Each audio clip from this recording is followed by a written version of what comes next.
अब हामीले Newton's law of ग्रेभिटेसनमा भर्खरै न्यूटन्स ल अफ ग्रेभिटेसनको फर्स्ट पार्टमा हामीले डेरिभेसन गर्यौं, जुन कि सबभन्दा इम्पोर्टेन्ट हो, यो च्याप्टर भरिको सबभन्दा इम्पोर्टेन्ट पोर्सन थियो। त्यसपछि हामीले न्यूटन्स ल अफ ग्रेभिटेसनको ग्रेभिटेसनल कन्स्ट्यान्टको बारेमा पनि पढ्यौं, त्यो पनि धेरै इम्पोर्टेन्ट टपिक हो। त्यसपछि हामीले दुईटा न्युमेरिकल गर्यौं, एकदम राम्रोसँग त्यसको कन्सेप्टहरु बुझ्यौं। ल अब हामी के गर्छौं, यससँग रिलेटेड क्वेशनहरु गर्छौं। म तपाईहरुलाई क्वेशनहरु गर्न सिकाउँछु। त्यसपछि हामी के गर्छौं भन्दाखेरि पहिला त फिजिकल मिनिङ बुझौं, त्यसपछि हामी सबै क्वेशनहरु गर्न थाल्छौं है। एकछिन no need to worry guys, मेरो फेरि माइक साइक अफ भइदिन्छ का बिचमा।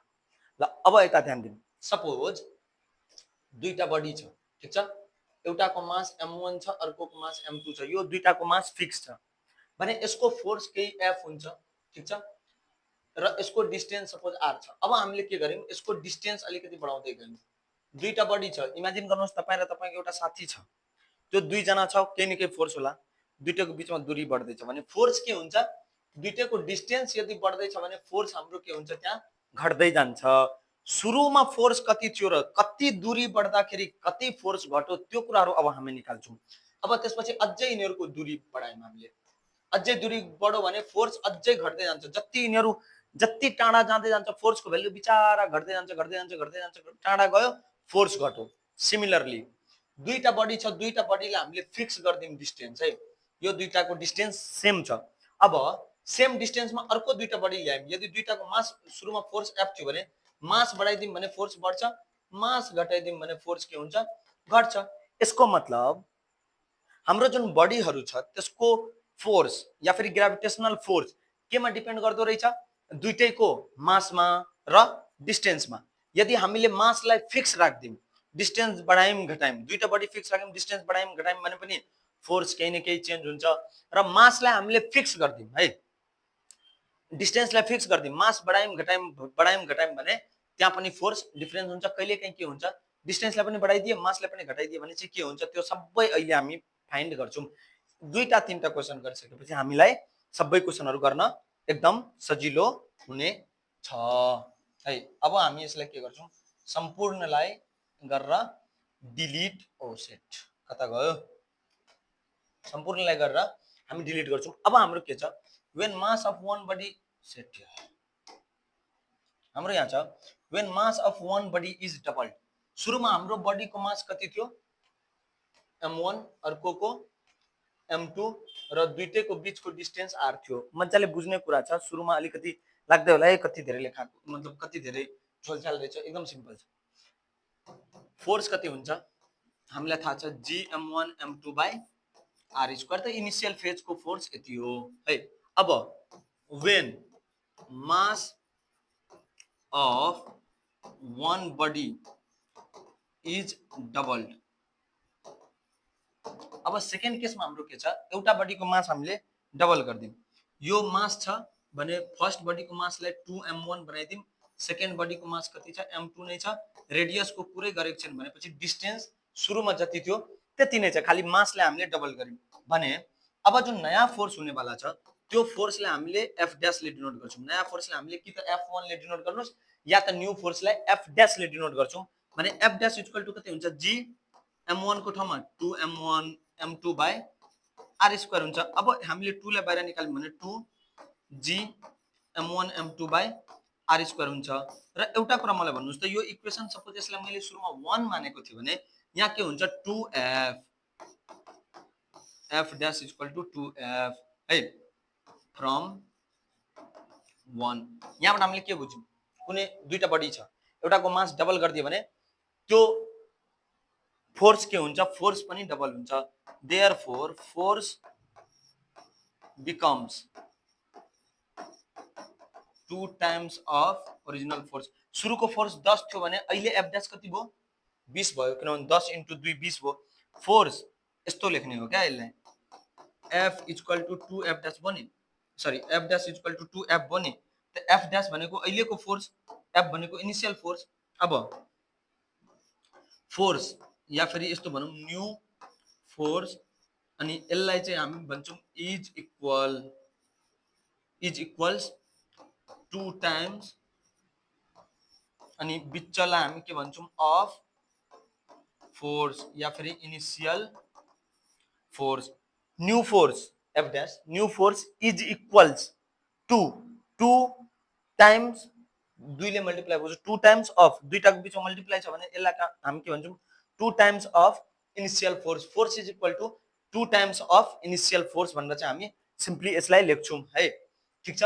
अब अहिले हाम्रो के भएको छ when mass of one body is doubled। अब अर्को केस हामी गर्छौँ, अर्को केसमा हामी के गर्छौँ mass is constant but distance is doubled भनेपछि फर्स्ट केस हाम्रो के हुन्छ हामीले इजिली अलिकति अघि जस्तै ल्याङ्ग्वेज मिलाएर लेख्न सक्छौँ f इक्वल टु g, किनभने दुईटा बडी छ, दुईटा बडीको मासलाई हामीले m1 m2 हाल्छौँ र दुईटैको बीचको डिस्टेन्सलाई r हाल्छौँ भने g equal to m1 sorry f equal to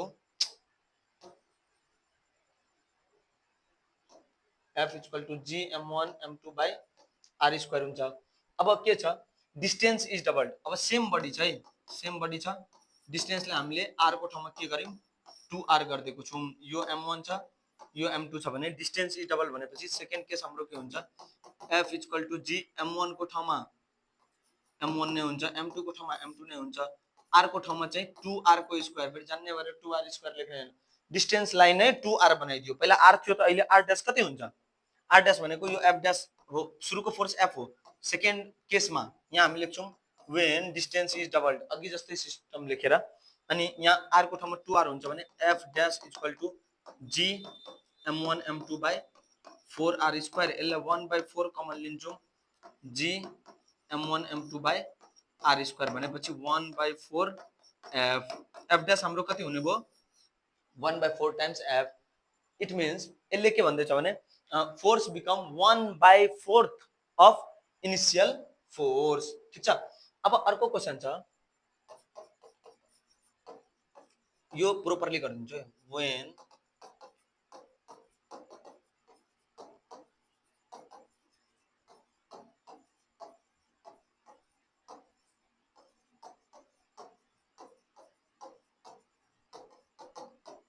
बुझ्ने कोसिस गर्नुपर्छ। अब यहाँ के भनेको छ सुरु इनिशियल फेजमा हाम्रो के हुन्छ एउटाको मास m1 अर्कोको मास हाम्रो m2 छ, दुईटैको बीचको डिस्टेन्स r छ भने इनिशियल फेजमा फोर्स हुन्छ g m1 m2 by r square when distance is double when r equal to 2r and masses are made half, masses are यसरी इन्डाइरेक्टली भन्छ है, मास इज मेड हाफ भनेको भए एउटाको मासलाई half बनाएको छ, मासेस आर मेड हाफ भनेको दुईटैको मास के भएको छ m1 equal to m1/2, m2 पनि के हुन्छ m2/2 भनिदिएको छ भनेपछि अब यस्तो केसमा f डैश कति हुन्छ g m1 m2 by r square. अब एउटा कुरा याद राखौं है, हामीले के गर्छौं r डैश भन्छौं है, m1 डैश भन्छौं, m2 डैश भन्छौं, g कहिले पनि चेन्ज हुँदैन, m1 m2 र r चाहिँ चेन्ज हुन्छ भनेपछि g m1 को ठाउँमा हामीले के लेख्छौं m1/2, m2 को ठाउँमा के लेख्छौं m2/2, r डैश को स्क्वायर भनेको 2r को स्क्वायर भनेपछि यसलाई हामी लेख्छौं g m1/2 m2/2 भनेको m1 m2/4 into r square. अब यहाँनिर धेरै स्टुडेन्टलाई के डाउटहरु हुन्छ भन्दाखेरि नि फेरि पनि म भन्दैछु र यहाँ फिगर पनि बनाउँदा हुन्छ, फिगरमा के हुन्छ m1/2 एउटाको छ, अर्कोको छ m2/2 र यसको डिस्टेन्स भनेको when distance is double भनेको डिस्टेन्सलाई चाहिँ 2r गरिदिएको छ भने यो केसमा हामी के गर्छौं भन्न खोजेको हो, डिस्टेन्स 2r छ भने यो केसमा हामी के गर्छौं, अब हामी के गर्छौं यहाँ भन्दाखेरि f डैश इक्वल टु अब यसको जे छ सबै भ्यालुहरु हम इजिली हाल्न सक्छौं। अब हामी कहाँ थियौं अब जस्तै a by b divided by c छ भने यसलाई हामी लेख्छौं a by bc, किन ध्यान दिएर बुझ्ने कोसिस गरौँ, पहिला यसलाई नि म डिटेलमै सबै कुरा बुझाइदिन्छु। जस्तै कहिले हाम्रो क्वेशनमा यस्तो छ a by b छ भने यसलाई हामीले a by c by b by c लेख्न सक्छौं, किन नुमिनेटरलाई पनि सेमले डिभाइड, डिनोमिनेटरले पनि लाई पनि सेमले डिभाइड गर्न सकिन्छ। या फेरि a बाई b छ भने यसलाई अर्को स्टेपमा हामी a into c by b into c situation हेरी गर्न सक्छौँ। अब अर्को के छ, a by b divided by c छ भने यो हुन्छ हाम्रो a बाई bc। कसरी हेरौँ है, a by b divide by c छ भने यसलाई हामी के लेख्छौँ, a by b divide by c, डिभाइडलाई मल्टिप्लाईमा चेन्ज गरौँ, a by b into 1 by c मल्टिप्लाईमा गऱ्यो भने 1 बाई c त a बाई bc हुन्छ। त्यसै गरी a by b by c छ भने यसलाई हामी के लेख्छौँ, ac बाई b भनेपछि यसलाई चाहिँ कसरी भन्दाखेरि a divided by b by c, यसलाई हामी लेख्छौँ a into c by b भनेको ac बाई b हाम्रो यहाँ हुन्छ। हामीले एकछिन है, मेरो फेरि माइक चाहिँ खालि बन्द त नहोस् होइन, सबै कुरा ठिक छ। हामीले यसलाई इजिली ac बाई b लेख्न सक्छौँ। ठिक छ, यति यो बेसिक कुराहरू हो, तर धेरै स्टुडेन्टहरूलाई थाहा हुँदैन नि। फेरि a by b divided by c by d यदि छ भने a by b divided by c by d लेख्छौँ, इन्टु गऱ्यौँ भने यो रेसिप्रोकल हुने हो। जस्तै c छ भने 1 बाई c भनौँ, b बाई c छ भने c बाई b बन्छ। त्यसै गरी a by b into d by c हुन्छ भनेपछि ad बाई bc हाम्रो हुन्छ। यो बेसिक कुराहरू चाहिँ हामीलाई थाहा हुनु नै पर्छ है, थाहा हुनु जरुरी छ। ठिक छ, अब यसलाई म के गर्छु भन्दाखेरि कतै यतातिर ल्याएर हैन, यतातिर ल्याएर अझै सानो गरेर राखिदिन्छु, सो द्याट हामीलाई पछि गर्दाखेरि सजिलो होस्। अब यसलाई कति चाहिँ जुम गरौँ ताकि सबै कुरा इजिली हटोस्। ठिक छ, यतिमा ठिक छ नि? ए सरी, म त सबजना पढिरहेको छ कि भनेर। अब a by b divided by c छ भने 4 4 जा 16 r स्क्वायर हुन्छ। यसलाई हामी के लेख्छौँ, 1 by 16 g m1 m2 by r square भनेपछि f dash equal to 1 by 16 f dash equal to 1 by 16। यसको मतलब यस्तो कन्डिसनमा के हुन्छ, force become 1 by 16 times less than the initial force. Clear छ यहाँसम्म सब कुरा? ओके, यति भइसकेपछि अब हाम्रो आधीभन्दा धेरै टेन्सन खत्म भयो। यसमै हामीले क्वेशनहरू आफ्नो डिफरेन्ट डिफरेन्ट क्वेशनहरू प्र्याक्टिस गर्न सक्छौँ। जब mass of one body is 4 times and distance is half, यताउता अगडम जे जति छ प्रोसेसहरू यही हो, सेम हाल्ने हो, र तर कमन सेन्स लाउने।